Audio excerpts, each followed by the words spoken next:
here at the Elkins Vintage Collective with Chris Quattro. Some call him Christopher Quattro. He is the guitarist from a band called The Moon, My Twin. He is also the guitarist. And go ahead and tell me your other project. The Offset, which is a surf instrumental band. Yes. And then Carnal River Hag, which is sort of an indie rock band. And then I go as Christopher Quattro for my improvisation and jazz guitar work. Very cool. All right, so one of the reasons we wanted to come down and talk to you is a lot of people have asked us, what the heck is he doing on guitar when they've watched our Stomping Grounds? And we were very impressed with your little case of toys, trinkets, and things like that you use. Sure. And so I just kind of want you to take us on a journey of what are some of the things that and why. Give me some of the whys. Well, I'll tell you the whys first, then I'll start pulling some stuff out of there. It's a long journey from years of listening to all kinds of music, and I think I feel myself fortunate to be of the taste palette of exploratory, experimental, and non-traditional musics, and have been for a long time, because there's an entire history of people who were dissecting the guitar as it's atypically played. Meaning, what can I do with this thing? You know, people were starting, especially like one of the things I think that we've lost and was apparent really early on, particularly if you listen to things like Bo Diddley or Speedy West and Jimmy Bryant, things that people were making these discoveries back when the early days of like electronic guitar, being that no one told them how you weren't supposed to play it yet. And I think that was a thing that we really lost in the 60s, where guitar became really homogenized and became very much like, if it's not blues-based, we're not paying attention to it. And I feel like there's a huge portion of the world of guitar right now that is permanently mired in a very limited vocabulary of guitar, and probably will forever be, which is fine, meaning that's great. That's what you want to do. That's who you want to be. You want to learn to do it really, really well. You want to be Joe Bonamassa? Great. Fantastic.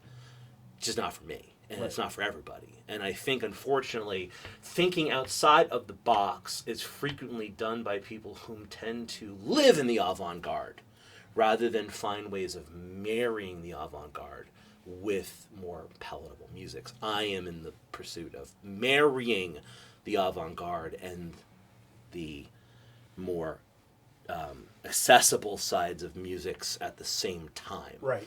The Moon, My Twin is a very accessible band, but you still do. Yes. And as you guys said, some behind the scenes talk on that, you said we don't play these songs the same way. No. Ever. No. I mean, there's a framework. Well, sure. But yeah, the scaffolding is always there. Right. We need to sort of know what's going on, and definitely particularly Chuck's job is to sort of be the puppy wrangler, and just sort of like keeping everyone together when we meander. And I tend to be, Ime definitely will do things off the cuff. She's brilliant at even thinking of lyrics and stuff out of the blue, or like going through her notes in her brain and having something already that sort of fits something we move into, as well as being a phenomenal guitarist in her own right that, I'm not even necessary in some mean ways. I always say, like, if it was just Ime and Chuck, it would be an absolutely full listening experience for everybody. But I'm the Jackson Pollock coming in and going, whipping paint here and whipping that, and it's a bit scattershot of seeing what sticks, what works, what's fun, and then also what day, what mode am I in that day? Do I want to be contemplative? Do I want to be, am I feeling agitated? And I'm angry at something, and I'm going to let that, emotion come through sonically, rather than, or even visually. Sometimes I can be an erratic guitarist and be very energetic and, fall over and break things and hit my guitar. I feel like I've gotten to see a lot of these expressions. Yeah, and they're different. Stage. Yeah, and every time you've seen, even like between, the different shindy festivals and Yeah. things like that, where you're like, that's one performance. Wow, that's a different performance. Right. And because it's you've caught me that day where I am is what you're getting, which means I can also be inconsistent. Yeah. But when I'm on, I'm on. And when I'm off, I'm on sometimes because I don't think there is an off. I think that there are only ons if you're willing to lean into the on. Yeah. But So with that said, let's yeah. jump into your case So- of tricks here. I have to say that, I am not the originator of any of these things, and I'm a particular fan of the world of modern jazz guitar, and that's people like Mary Halverson and Jeff Parker and Nels Cline, Mark Rebo. There's an entire world, Bill Orcutt, I have to say, of people who are examining master guitar works from all angles, not just from technical proficiency.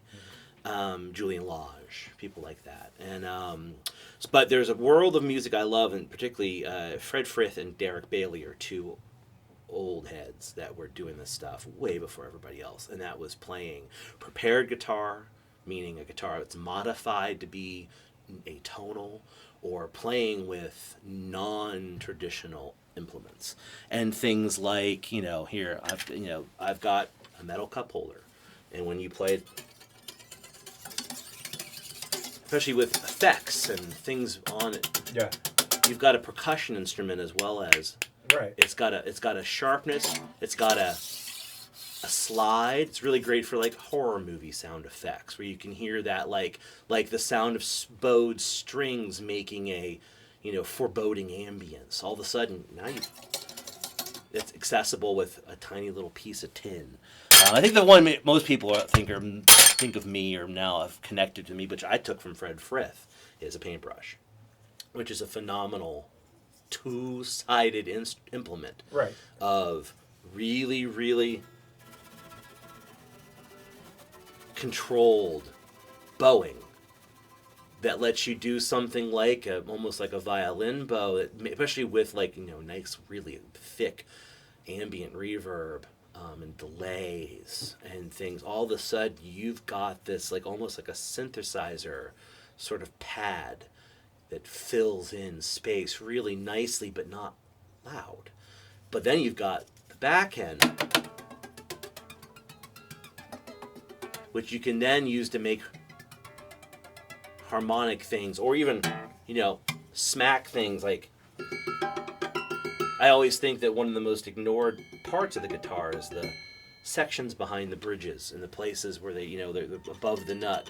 Some people like to do things up here. Right. It's, because they saw Hendrix or someone do it once, but I think people tend to ignore all of the parts of the guitar that are not, even that put through delay or something like that becomes percussion, and this is full hollow. So literally everywhere I hit it or touch it, and if I hit it with something else, I've got I just like to dig through the junk drawer. This is a rubber band taped to a chopstick, and it makes sort of a bowing, rubbing sound that's softer than, say, the wood part, but it also lets me tap the back or tap the pickups and make percussion sounds. Door springs. Door springs are great. Any spring is great. They definitely... Great for foreboding sounds. They also have a nice, spring to use, almost like a mallet. But great. Another great tool. Chopsticks are great. Alligator clips, man. They are fantastic, but they will bounce, particularly when you have it plugged in and the electromagnetic portion of the pickup is working. But it'll create these, and especially if you put multiple. I have one that has a bell, and the bell will come through. But it will literally almost like a harpsichord. Right. Like that kind of double hitting sound, percussion sound, and all it is a trigger, sort of like people use like electronic EBOs quite a bit. I find them to be hard to control. They're kind of a really strong impulse, really strong pulse, not impulse, but so they tend to make a very high distorted kind of metal guitar sound. Yeah, you can use a volume pedal. Yeah, you can roll off some tone and some volume. You can get them to be sort of functionally controlled, but this does the same job of like those long textures. It's harder to hit a single note with something like this, but then again, that's what I think a lot of people know me for. My also like, because I have that surf technique of a lot of hyper strumming, a lot of really fast hyper strumming. You have a lot of control over your wrist. I've watched you many times, and you have the ability to move your wrist in a way that a lot of people I see their motions are almost too big. Yeah. Where you keep everything very tight movements, but it's still a lot. It's fast. It's a lot of surf technique. Yeah. A lot of it's surf technique, and a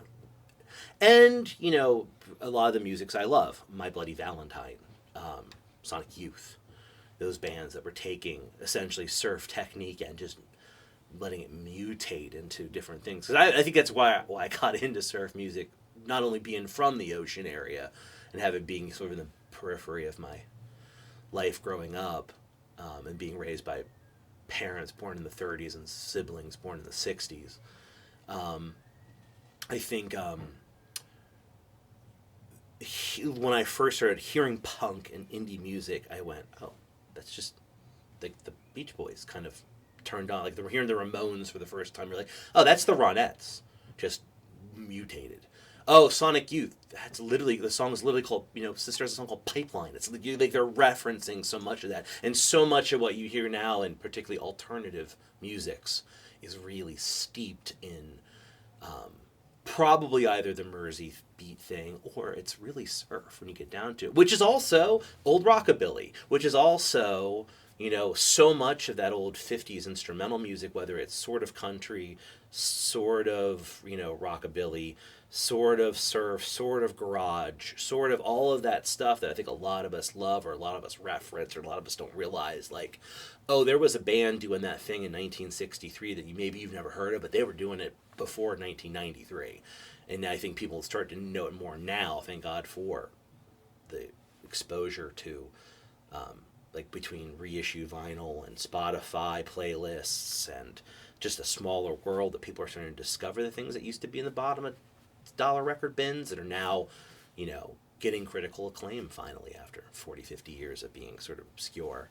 But, it's my favorite stuff. All right. What's the weirdest thing you've ever used? Weirdest implement? Well, I would say maybe it's when I pull out my trem arm and beat my guitar with it. That's definitely a weird use for that. I like to do that a lot because it becomes very, like, almost, it's the wrong way to use a right thing, which I think is very strange. But I've also used a lot of, like, sound devices. I have a little looper that's a phrase catcher that I use, that I hold up and I'll catch often something strange. Walkman. I have a little Walkman with a speaker built in with a cassette tape loop that's wrong. It's not in time.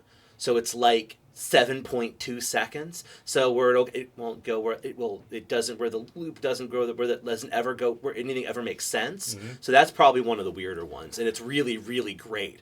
So it reminds me of back in, it would have been like 2000. I saw a band. It was the first time I ever saw anybody do anything with a guitar where I was like, oh wait, maybe guitar has more ability in it. What they did was they started their set. There was a guitar just laying in the floor, and they brought a music box, like the old wind-up music box. I've used those. Yeah. Right above the pickup. Yeah. And it was just, and then they hit a delay. Yep.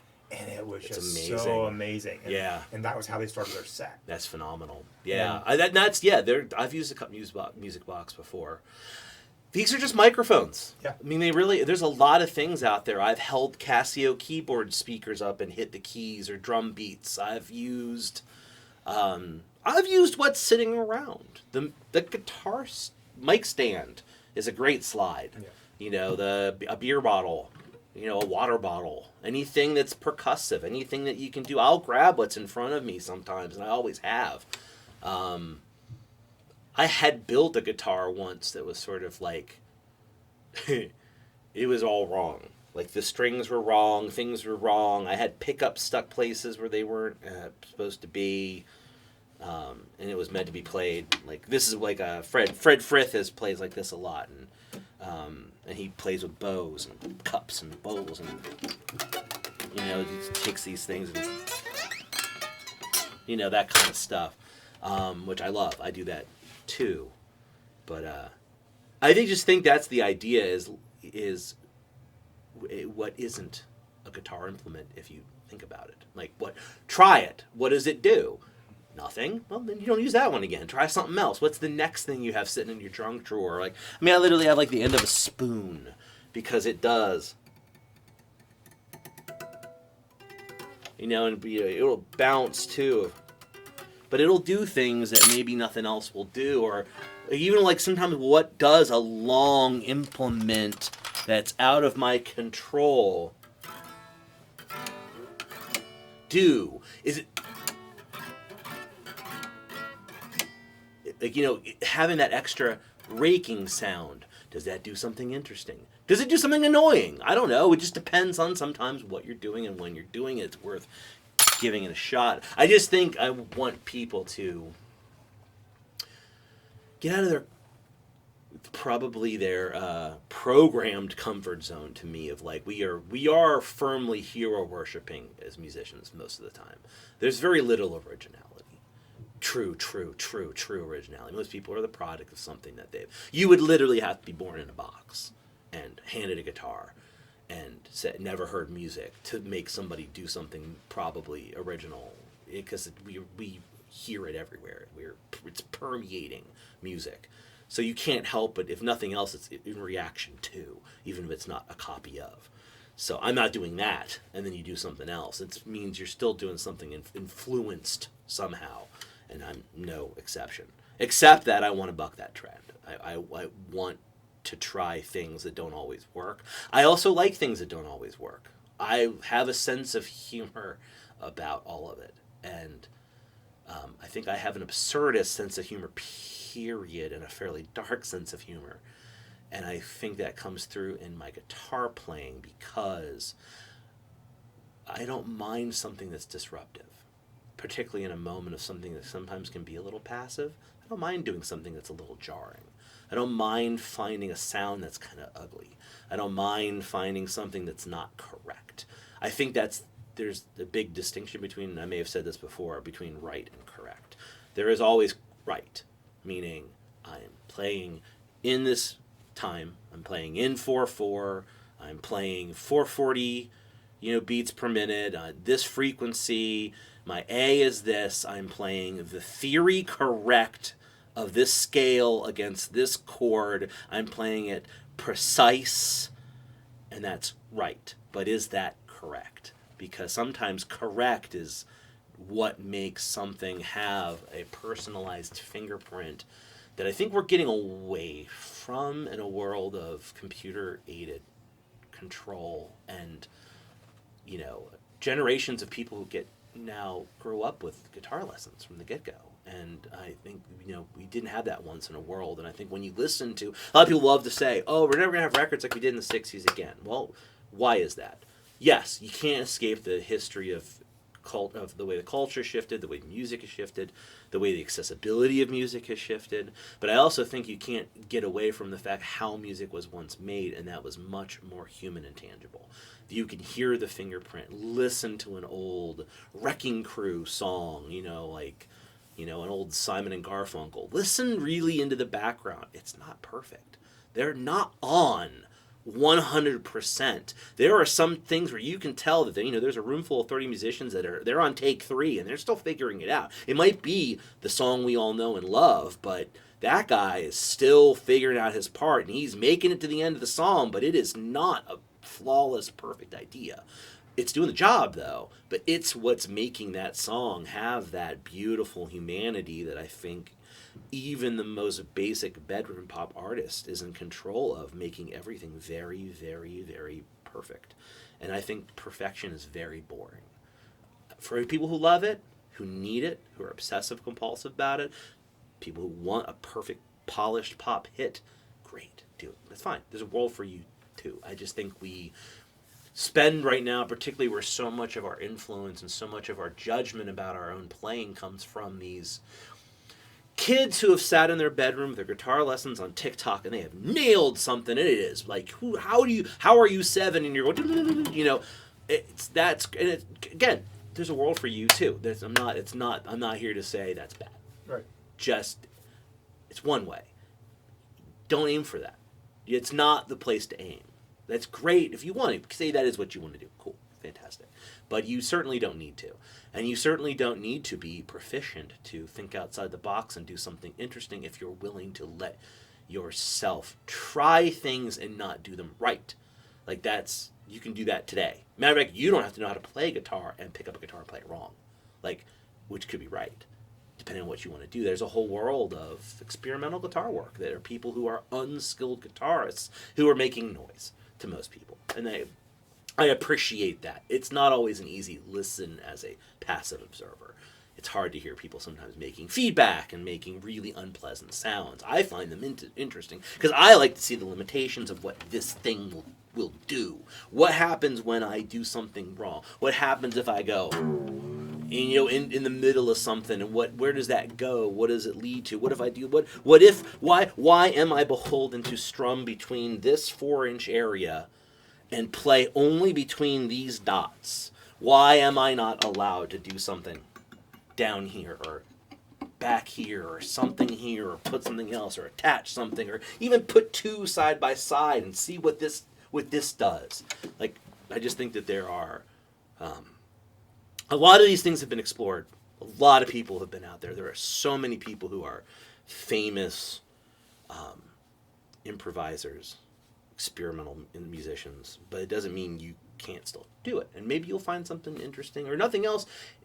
I always say, you're a songwriter, you're a guitarist, you're stuck. Say you just don't know what to do next. Maybe try something outside of your comfort zone. What if you did this? I don't know how to do this. But what if that's what I need this day is, because all of a sudden when you spend 5 minutes trying to play upside down, you know what's a lot easier? When you put it back this way. And all of a sudden you go, oh my God, that was so hard. That feels so much better. But maybe that's all I needed to jog something in me that says, I got something good in me today, just to make something uncomfortable a little bit. Just even all it does is make you more comfortable in a minute. I just think we have a lot of opportunity, and I feel like musicians don't take opportunity very often. They do things very safe, very practiced, very pitched, very correct, which is great, except when it isn't. Chris, thank you so much. This was awesome. Oh, thank you. And if you want to see this live, come check out The Moon, My Twin at the Robinson Grand for the Born and Bred concert series happening in November.